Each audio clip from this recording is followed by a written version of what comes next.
맞짱 토론 시간입니다. 오늘은 21대 국회 원구성과 개원을 둘러싼 여야의 갈등 상황 자세하게 짚어보겠습니다. 먼저 출연자들을 소개해드립니다. 차재원 부산가톨릭대 특임교수입니다. 안녕하세요. 네, 어서 오십시오. 최영일 시사평론가입니다. 안녕하세요. 네, 안녕하십니까?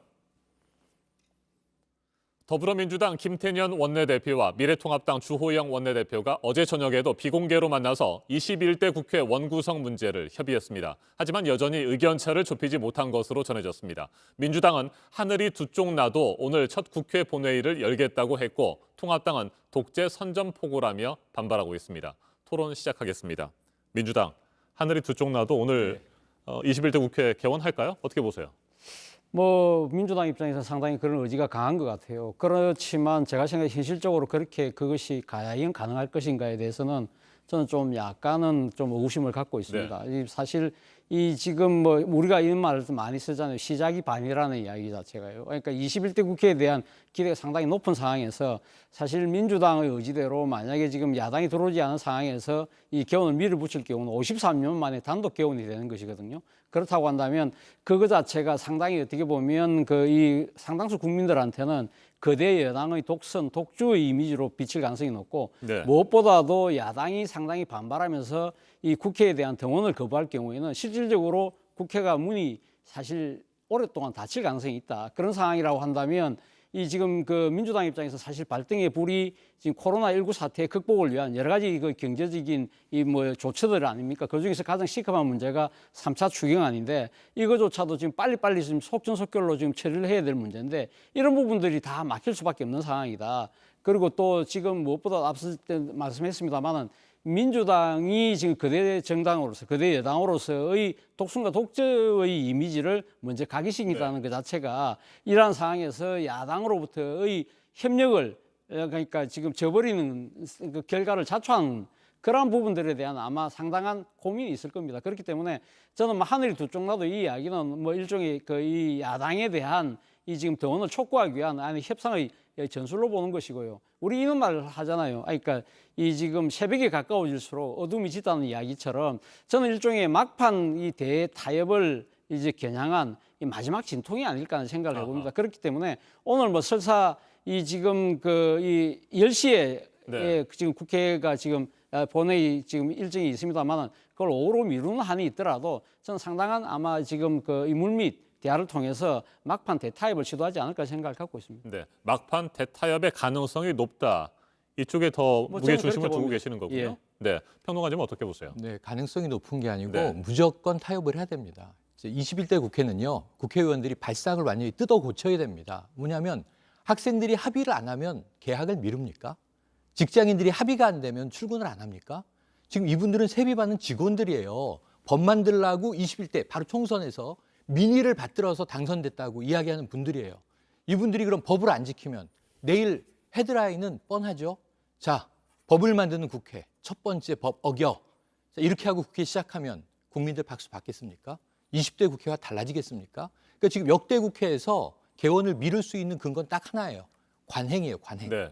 법이 먼저냐 관행이 먼저냐 여쭤보면 국회의원들이 뭐라고 답하겠습니까? 엊그제까지 민주당의 금태섭 의원 경고 논란 시끄러웠죠. 그때 통합당 의원들 뭐라 그랬습니까? 이건 국회법과 헌법에 위배된다. 법을 들어서 그 안의 내용도 양심에 근거하여, 양심에 입각하여 이 개념적인 이야기를 가지고 법 해석을 하면서 헌법 정신 얘기하는데 법에 개원하라고 네? 국회가 시작되고 나서 7일 이내에 개원한다.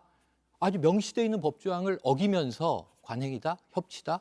법 안 지키는 국회는 필요 없는 겁니다. 그러면은 이 국민 소환해야죠. 왜 그런 법은 안 만들어 주십니까? 그래서 저는 계속 총선 전에도 강조드렸지만 법만 지켜도 기본은 한다. 출석만 해도 성적은 주는 거예요. 출석을 안 하면 점수를 못 주죠. 교수 입장에서는 교수가 국민이고 국회의원들은 학생이다. 학교 가세요. 이 얘기를 드리고 싶습니다. 그렇다면 통합당과의 합의가 이루어지지 않는다고 하더라도 민주당은 오늘 예정대로 법대로 개원을 해야 된다 이런 입장이십니까? 이게 반쪽 국회 되나? 네. 반쪽 국회 아니죠. 3분의 2 국회입니다. 3분의 1이 출석을 안 한 거죠. 결석을 한 겁니다. 무단결석입니다. 그러면 저는 열어야 된다고 보고요. 이건 민주당이나 김태년 원내대표 입장이기 때문이 아니라 다수가 법을 지키는 모습을 보여주는 것으로 시작한다. 학교 안 나온 사람이 벌 받아야죠. 그리고 그 무슨 관행을 따지면서 법을 안 지켜놓고 협치를 운운합니까? 그래서 저는 무조건 개원해야 한다. 이게 다른 말로 바꾼다면 법을 지켜야 한다. 국회의원들은 이 말씀 드리는 거고요. 하늘이 두 쪽 나도 법은 지켜져야 하는 것이죠. 네, 교수님께서 앞서 막판 타협 가능성을 얘기를 했습니다만 만에 하나 네. 정말 끝까지 갔는데도 타협이 안 된다고 하면 어떻게 해야 됩니까? 모르겠습니다. 뭐 법대로 하자 해야 된다는 말씀을 강하게 하시지만 사실 이것은 정치의 영역이거든요. 네. 그동안 사실 국회법 이것이 만들어진 조항이 94년도에 만들어진 걸로 제가 알고 있는데 그 이후로 사실 이러한 법들이 여야가 입장이 바뀔 때마다 사실 잘 지켜지지 않았던 것도 현실이지 않습니까? 그러한 것이 그러니까 지금 이번에 이 민주당이 상당히 그 180석에 가까운 의석을 가졌다고 해서 그렇기 때문에 지금 민주당의 그런 국회 원구성 방안에 대해서 반대하고 있는 야당이 3분의 1밖에 안 되기 때문에 무조건 힘으로 가야 된다는 그러한 논리는 저는 사실 좀 수긍하기 힘들고요. 어쨌든 제가 생각했을 때는 앞서도 제가 말씀드렸습니다만은 사실 그 타협의 가능성이 높다는 이유가요. 어차피 오늘 하는 것은 그 지금 원구성 자체를 하는 것이 아니고 일단 의장단을 뽑는 그렇죠. 거거든요. 의장단 뽑는 부분에 대해서는 지금 사실 여야 간에 지금 의장단 후보가 지금 다 미리 다 선출돼 있는 셈이고요. 그렇기 때문에 저는 그 부분에 대해서는 그러니까 지금 의장단 뽑는 건 그렇게 어렵지가 않다. 그래서 일단 지금 오늘 이 국회를 열어놓고 의장단을 뽑아놓고 난 뒤에 원구성과 관련된 실질적인 문제는 상임위원장 배분의 문제거든요. 그 부분은 충분히 시간을 확보할 수 있기 때문에 여야 모두 상당히 한 발씩만 양보하면 충분히 가능성이 있다. 지금 민주당 같은 경우는 지금 앞서도 제가 이야기했습니다만 약 3분의 2 가까운 의석을 갖고 있기 때문에 어떻게 보면 상당히 정치적 여유를 갖고 있는 셈이에요. 그리고 또 한편으로는 이 지금 미래통합당 입장에서 봤을 때는 이번에 상당히 총선 참패를 하지 않았습니까? 네. 상당히 정치적 위기라고 한다면 이 위기의 탈출구로 변화와 혁신을 이야기하고 있잖아요. 그렇다고 하면 기존의 익숙한 관행으로부터의 탈피가 사실 전제될 필요가 있다. 그렇다고 한다면 서로가 조금씩만 양보하면 저는 오늘 이 국회 개원은 문제가 없지 않을까. 그 이후에 시간을 확보하고 난 뒤에 구체적인 문제는 협상을 해도 된다는 생각이 듭니다. 네, 그런데 통합당에서는 일단 의장단이 선출되고 나면 상임위를 강제 배정할 것 아니냐 이렇게 주장하고 있거든요. 어떻게 보세요? 그러니까 이제 그게 문제죠. 네. 그래서 오늘 오전에 극적인 타협은 분명히 이루어질 걸로 보고요. 자, 김태년 원내대표가 지금 다수를 점하고 있는 민주당 측에서 한 가지를 약속하면 되죠. 오늘 개원하고 국회의장단이 선출되더라도 강제 직권 상임위 배분은 없다. 협상해서 반드시 정하겠다라는 약속을 여야가 주고받으면 이 두려워하는 것은 의장단이 세워지고 나면 우리가 끝까지 버텨도 그냥 정해버리는 거 아니야? 18석 다 가져가는 거 아니야? 이 불신과 두려움이잖아요. 거기에 대해서 여당에 좀 아량 있는 약속이 필요하고 그 약속을 가지고 개원할 수 있다. 어려운 게 아니다. 그리고 아까 이제 차 교수님께서 여유가 있다고 했는데 여유는 없습니다. 이번 주말까지가 여유로 봅니다. 6월 8일 월요일까지는 자 이게 개원하고요. 의장단이 구성되면 3일 이내에 상임위 배분이 끝나고 일을 시작해야 됩니다. 그럼 제가 한번 과거 사례를 말씀드려보면요. 가장 빨리 상임위가 구성된 게 지난 20대 국회예요. 우리가 최악이라고 이야기하는 2주 걸렸어요. 그 법정 시간 어겼습니다. 이 최악에 연장됐던 게 18대 국회예요.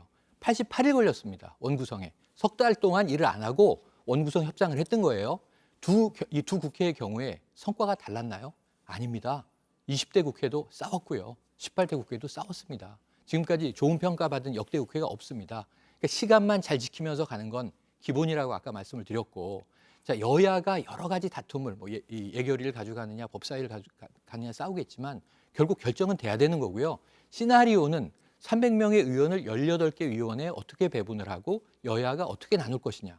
이 게임의 룰이 그렇게 어렵습니까? 네. 한 달, 2달 싸워야 됩니까? 결론은 어쨌든 양보와 타협으로 결정할 수밖에 없어요. 민주당 18개 다 못 가져가고요. 그리고 지금 이 통합당이 주장하는 7개 정도는 우리가 가져가야지. 그거 될 수도 있고 안 될 수도 있어요. 그럼 시나리오의 범위가 있는데 그 안에서 결국은 어떻게든 타협을 할 텐데 조금 한 발 물러서서 좀 법정 시한 지켜서 타협하면 결과가 크게 달라지는 아니라고 보는 거죠. 그래서 저는 오늘 오전에 원내대표 간에 자 합의로 이 원구성한다라는 약속을 가지고 개원을 하시고 주말 한 2, 3일 시간 써서 다음 주에 제대로 이제 원이 구성되고 국회가 제대로 문을 열 수 있도록 2, 3일의 시간을 효율적으로 쓰시길 바라고 어제도 90분 만나지 않았습니까? 저는 서로 원하는 것은 다 확실히 파악됐다고 보는데 자 그럼 여야가 어느 선에서 한 발씩 물러설 것인가 이 결정만 남았다고 봅니다. 네, 원 구성을 둘러싼 갈등 상황 좀 더 구체적으로 살펴볼까요? 네. 일단 뭐 핵심적인 자리는 두 자리잖아요. 네. 예결위원회 위원장과 법사위원회 위원장 자리입니다. 타협을 하게 된다면 어떤 방식으로 이걸 나누는 게 좋다고 보시는지 궁금합니다. 네. 일단 뭐 지금 예결위원장하고 법사위원장을 두 개 다 갖겠다는 것이 지금 미래통합당의 입장이지 않습니까? 네. 뭐 아마 그것이 핵심 상임이라고 보기 때문에 그렇겠죠. 그러나 지금 이제 냉정하게 봤을 때 의석수로 봤을 때는 만약에 의석 비율로 한다고 했을 때는 사실 어떻게 보면 지금 미래통합당의 이 두 가지를 다 핵심 상임을 다 갖고 가겠다는 거는 저는 조금 상당히 좀 무리한 요구일 수가 있다. 그렇다고 한다면 가장 현실적인 타협 방안이라서 하나씩 나누는 것인데 과연 그렇다고 한다면 미래통합당 입장에서 뭐 어떤 상임위를 갖고 어떤 지금 위원장을 선택할 것이게 네. 문제인데 지금 뭐 야당 입장에서는 어떻게 보면 지금 여당의 독주를 막을 수 있는 그 하나의 그 상임위가 지금 법사위라는 거 아닙니까? 그렇다고 한다면 법사위에 상당히 지금 안이 집착을 하는 것 같아요. 그런데 지금 여당의 입장에서는 법사위 자체가 이 지금 체계와 자구심 사건 때문에 사실상 어떻게 보면 지금 국회의 상원 역할을 하면서 상당히 모든 법안들의 게이트키퍼 역할을 해서 사실 이 지금 여러 가지 국정 현안의 이 통과에 상당한 걸림돌이 되고 있다. 그렇기 때문에 이런 법사위의 그런 이 과거의 잘못된 이러한 부분들을 바로잡아야 되겠다는 생각이 아주 강하거든요. 그런 상황이라고 한다면 이 부분이 상당히 치열한 아마 쟁점이 될 수밖에 없다는 생각이 듭니다. 그러나 제가 생각했을 때는 그동안의 법사위의 이런 체계와 자구심 사건은 저는 상당히 문제가 있다는 생각이 들어요. 우리나라가 1948년도에 정부가 수립되고 난 뒤에 국회가 개원하지 않았습니까? 네. 그때만 당시만 하더라도 이 법조인 출신 의원들이 상당히 부족했거든요. 그러다 보니까 여러 가지 그러니까 헌법과의 불합치 문제, 그리고 다른 법과의 정합성의 문제 이런 부분들 때문에 법사위에다가 그런 책임을 맡겨놓은 측면이 분명히 있거든요. 그런데 지금은 상황이 다르다는 겁니다. 이제는 법조인 출신들 국회의원들이 각 상임위마다 다 포진돼 있잖아요. 그렇다고 한다면 이 체계와 자구심 사건을 각 상임위에 맡기든지 아니면 아예 법사위에서 빼서 국회 사무처 내에서 새로운 별도의 기구로 만드는 것도 하나의 네. 방법이다. 그렇게 만약에 타입이 된다고 한다면 그렇다고 한다면 미래통합당 입장에서도 굳이 법사위에 그렇게 주착할 필요가 있겠느냐. 그렇다고 한다면 예결위로 갈 가능성이 높지 않을까 생각이 드는데 문제는 이 지금 미래통합당 입장에서는 법사위의 이 권한 자체를 지금 이 나름대로 그러니까 줄이는 걸 반대하고 있다는 것이 문제인데요. 이걸 어떻게 푸느냐에 따라서 상당히 앞으로 개원 협상에 큰 물꼬가 트느냐 안 트느냐가 좌지우지될 것 같아요. 네, 법사위원장 자리의 중요성을 자세하게 분석을 해주셨는데 최 평론가님, 네. 예결위원장 자리는 3차 추경도 지금 시급한 현안이기 때문에 네. 그것도 굉장히 중요한 자리잖아요. 저는 21대 국회의 이 앞부분 2년 정도의 시간은 오직 경제예요. 네. 경제로 승부할 겁니다. 지금 이제 야당으로 가면 김종인 비대위원장도 경제 정책으로 승부를 보려고 하는 거예요.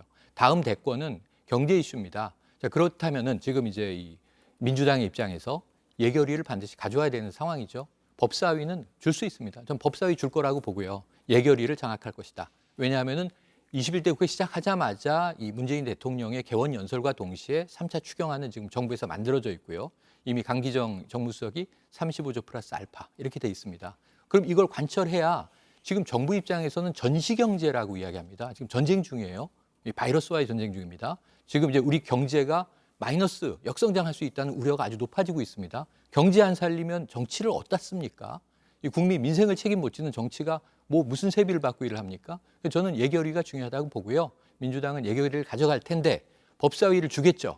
법사위가 말씀하신 대로 지금 아주 잘 설명해 주셨잖아요. 역사적으로 이 게이트키퍼 역할을 네. 왜 해왔으며 체계와 자구심사가 이제는 왜 의미가 없는지를 말씀해 주셨는데 지금 민주당이 국회에 제출하는 제1호 법안이라는 국회법 안에 바로 그 대목이 들어 있습니다.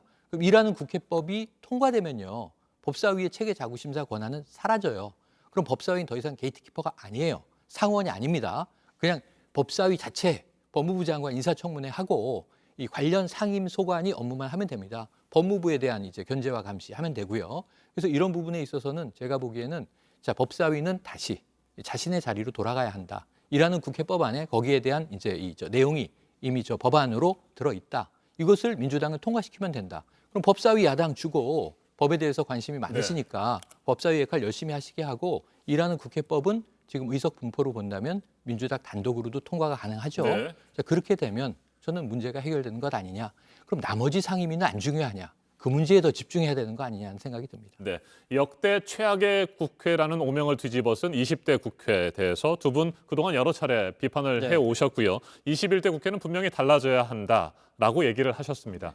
자, 오늘 굉장히 중요한 날입니다. 네. 분명히 달라져야 되는데 아직까지는 큰 움직임들이 없는 상황이어서 답답하기도 하고요. 여야 각 당에 쓴소리를 좀 한번 해주시겠습니까? 저는 사실 이 국회 원구성 협상과 관련해서 항상 이 역대가 국회가 이래 총선 이후에 구성될 때마다 논란이 상당히 강한데요. 저는 이건 아까 법으로 명시돼 있다고는 하지만 법에 이 지금 보면 국회 본회의에서 그냥 상임위원장을 그냥 선출하도록 네. 돼 있습니다. 그렇기 때문에 명확한 규정 자체가 없어요. 그렇다고 한다면 이제는 좀 명확하게 규정을 만들 필요가 있지 않을까 하는 생각이 듭니다. 제가 2003년도에 한나라당 출입 기자였어요. 당시 그때 한나라당이 야당이었는데 야당의 그때 당시 대표였던 최백일 대표가 이런 이야기를 했어요. 자기가 2004년도 국회의원 총선 때는 이걸 공약으로 내걸고 싶다. 네. 단 한 석이라도 많은 그 의석을 확보한 당이 전체의 상임위원장을 다 갖고 가자. 미국처럼 책임 정치하는 이러한 종을 만들게 된다고 하면 우리가 항상 원구성 협상을 두고 지지부진하게 이렇게 치고받는 공방을 할 필요가 없지 않느냐. 그런 이야기를 했는데 물론 2004년도에 그 자체가 실현되지는 않았습니다만 이제는 차제라도 저는 이 지금 그 단 한 석이라도 많이 갖는 정당이 일당이 전체의 상임위를 다 맡기는 방안도 한번 고려해 볼 필요가 있지 네. 않느냐. 이러한 부분들이 사실 원구성과 관련돼서 상당한 이 정치적 진통과 이 정치적 불신을 만들어내는 것이 된다고 한다면 이제는 그런 원본 근원적인 문제를 차단할 수 있는 해결 방안을 만들어낼 때가 됐다는 생각이 듭니다. 네, 여야에 어떤 얘기를 해주시고 네, 싶으세요? 저는 그냥 오늘 개원하시라고 네. 여야 모두에게 당부드리고 싶고요. 이 국민들이 바라보는 시간 지켜서 더 이상 법정 시간을 입법부가 어긴다는 이야기는 나오지 않게 해주시고 딱 한 가지 오늘 개원하지 않을 조건이 있습니다. 300명의 이 신임 국회의원 중에 한 명이라도 코로나19 확진자가 나오면 개학은 못하는 거죠. 그러면 개학 연기할 수 있다고 보고요. 그 외에는 무조건 개원해서 싸워도 국회에서 싸워라. 이 좋은 국회를 여의도에 그 건물을 지어놓은 이유는 토론의 장이에요. 싸우는 게 맞다고 봐요. 여야가 본인들이 정치적 명분으로 주장하는 그 이슈들을 위해서 파이팅을 하시는데 국회 안에서 싸우시라고요. 왜 식당 가서 싸우시고 왜 국회 밖에서 싸우시고 지금 그 좋은 의원실 배정받느라고 얼마나 노력들을 하셨어요. 그럼 생산성을 내라. 21대 국회의 원칙은 국민들을 위한 생산성이다. 효율이다. 효율의 기본은 뭐냐면 모두 다 시간을 지키면서 일합니다. 시간 어기지 마셔라. 왜냐하면 지금은 개원 초니까 여유 있어 보이지만 4년의 시간이 가고 있고요. 코로나19 사태로 올해의 절반이 날아갔습니다. 국민들에게 이 상실한 시간을 국회가 어떻게 돌려줄 건지 국회 안에서 고민하시기 바랍니다. 네, 법대로 하자는 민주당, 관행대로 해야 한다는 통합당. 오늘 막판 타협의 여지는 좀 있으니까요. 네, 있습니다. 어떤 결론을 낼지 지켜보도록 하죠. 오늘 마장 토론 여기서 마무리하도록 하겠습니다. 차재원 부산가톨릭대 특임 교수, 최영일 시사평론가와 함께했습니다. 토론 잘 들었습니다. 감사합니다. 감사합니다.